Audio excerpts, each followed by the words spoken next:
गृह मंत्री अमित शाह के एक बयान की वजह से पूरी की पूरी मोदी सरकार बैकफुट पर आती हुई नजर आ रही है। प्रधानमंत्री नरेंद्र मोदी को लगातार बार बार ट्वीट पे ट्वीट करना पड़ा, कुछ अनर्गल बातें भी करनी पड़ी। पीआईबी की फैक्ट चेक यूनिट ने भी फैक्ट चेक किया। अमित शाह को खुद सामने आकर प्रेस कॉन्फ्रेंस करना पड़ा और ये सारा बवाल उस एक नाम पर, जो नाम इस देश में एक बड़े वर्ग के लिए किसी भगवान की तरह है। लेकिन देश के गृह मंत्री जब राज्यसभा में बोल रहे थे तो वो शायद इस बात को भूल गए कि बाबा साहेब अंबेडकर को लेकर उनका ये कहना कि जितनी बार कि आप अंबेडकर का नाम लेते हैं, भगवान का नाम लेते, तो 7 जन्मों के लिए स्वर्ग के दरवाजे खुल जाते। अमित शाह को ये समझ नहीं आया कि दरअसल जीते जी बाबा साहेब अंबेडकर ने इस देश के एक बड़े वर्ग के लिए स्वर्ग का दरवाजा खोल दिया था। इन्हीं मसलों पर इत्मीनान से, तफसील से बात करेंगे और यह भी समझने की कोशिश करेंगे कि क्या अमित शाह के माफी मांग लेने से काम चल जाएगा, या फिर जो डेंट लगा है उस डेंट के बाद अब अमित शाह का इस्तीफा ही एकमात्र तरीका और तरीकेकार बचा है। नमस्कार, मैं स्वप्निल और आप युगचरण न्यूज देख रहे हैं।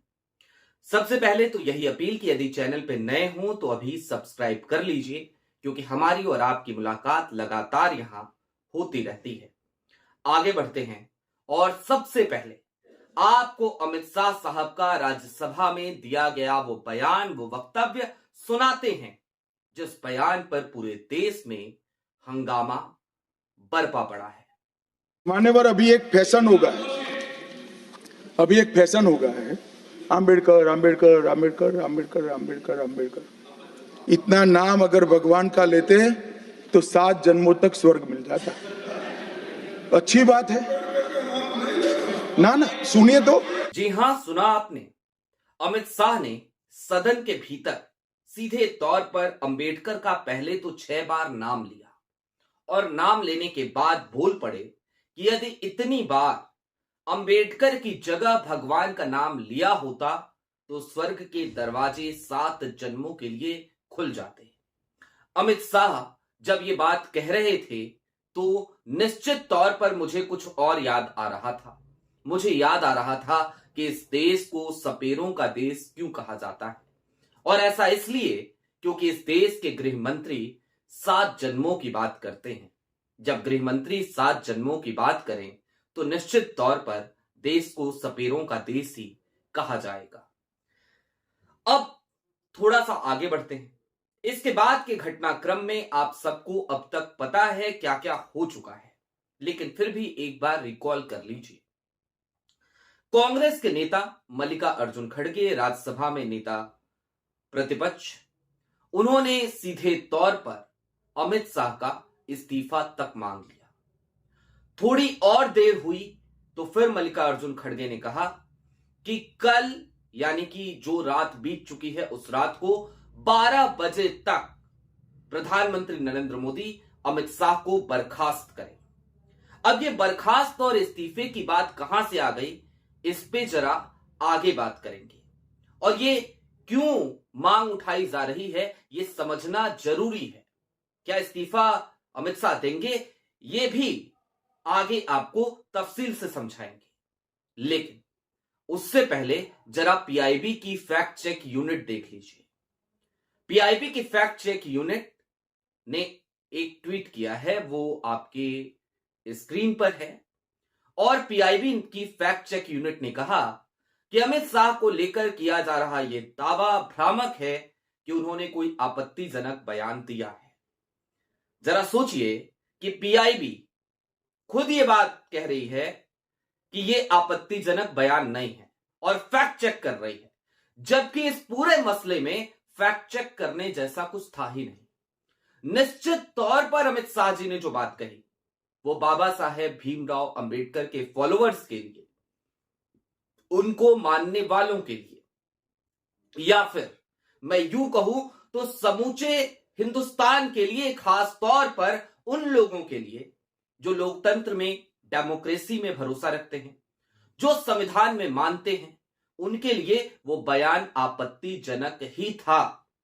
इस देश में यदि कोई अंबेडकर अंबेडकर का नाम ले तो इससे क्या आपत्ति है आपको?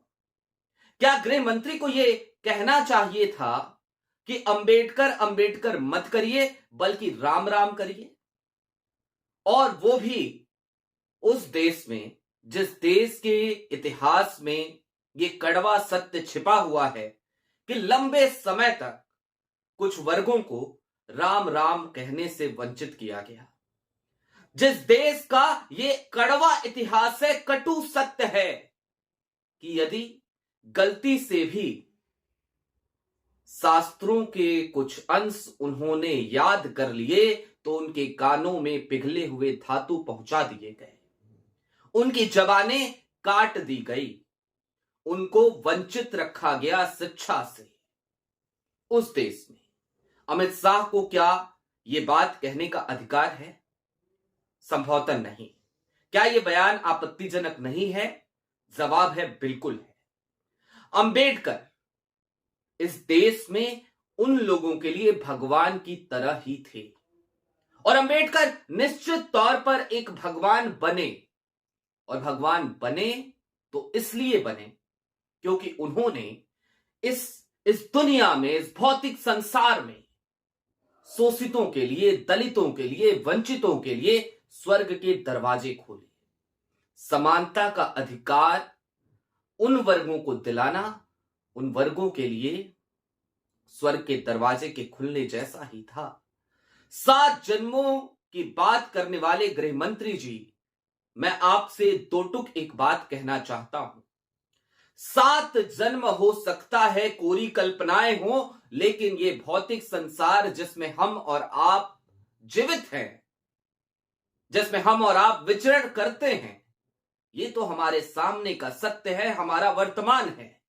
और इस वर्तमान में, इस भौतिक संसार में नर्क का जीवन जी रहे थे कुछ वर्ग, जिन वर्गों के पास समानता का अधिकार तक नहीं था। भीमराव अंबेडकर ने, बाबा साहेब ने उनके लिए संघर्ष किया। आपके भाषण में आपने बहुत सारे मिथ्या आरोप भी लगाए। आपने कहा कि नेहरू जी के मंत्रिमंडल से अंबेडकर ने इसलिए इस्तीफा दे दिया था क्योंकि वो 370 को लेकर, अनुसूचित जाति और अनुसूचित जनजातियों को लेकर सरकार की नीतियों से संतुष्ट नहीं थे। जी नहीं, आप गलत कह रहे थे, आप झूठ बोल रहे थे। अमित शाह जी, सत्यता यह है कि बाबा साहेब भीमराव अंबेडकर हिंदू कोड बिल की वजह से इस्तीफा देकर बाहर हुए थे। उन्होंने सबसे बड़ा कारण अपने इस्तीफे का हिंदू कोड बिल को बताया था। जवाहरलाल नेहरू और उनकी विचारधारा दोनों एक थी इस मसले पर, लेकिन यह दुर्भाग्य था कि अंबेडकर को इस्तीफा देना पड़ा। जवाहरलाल नेहरू ने उन्हें मनाने, समझाने की कोशिश भी करी, लेकिन वो नहीं हो सका।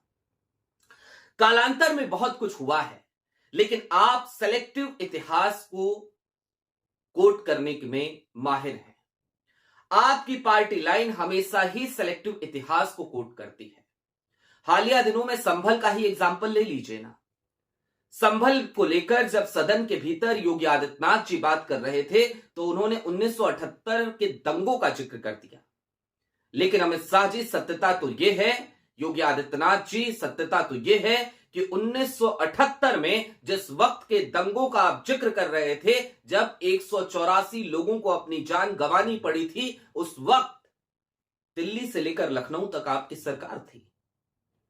लखनऊ में जनता पार्टी के ही मुख्यमंत्री नाम नरेश यादव थे, तो देश में मोरारजी देसाई प्रधानमंत्री थे जनता पार्टी के। ये वही जनता पार्टी थी जिसमें जनसंघ के लोग बैठे हुए थे।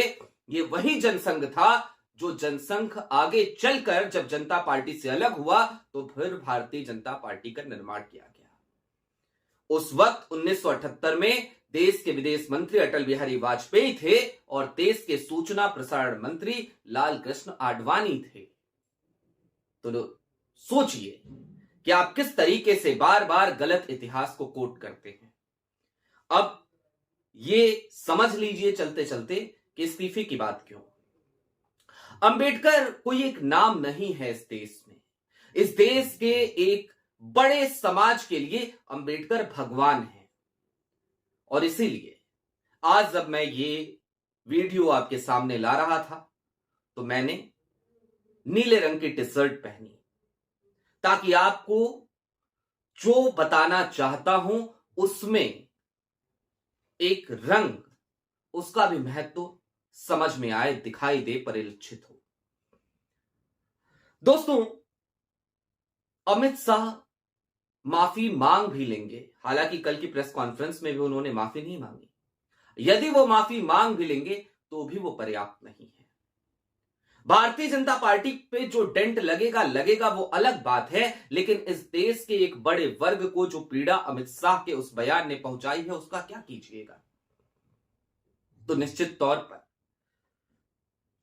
अमित शाह जी को नैतिकता के आधार पर अपने पद से इस्तीफा दे देना चाहिए, क्योंकि उन्होंने इस देश के एक बड़े वर्ग को ना सिर्फ पीड़ा पहुंचाई बल्कि उनके आराध्य के बारे में गलत बातें कही हैं, गलत बयानी करी है और गलत इतिहास को कोट किया है।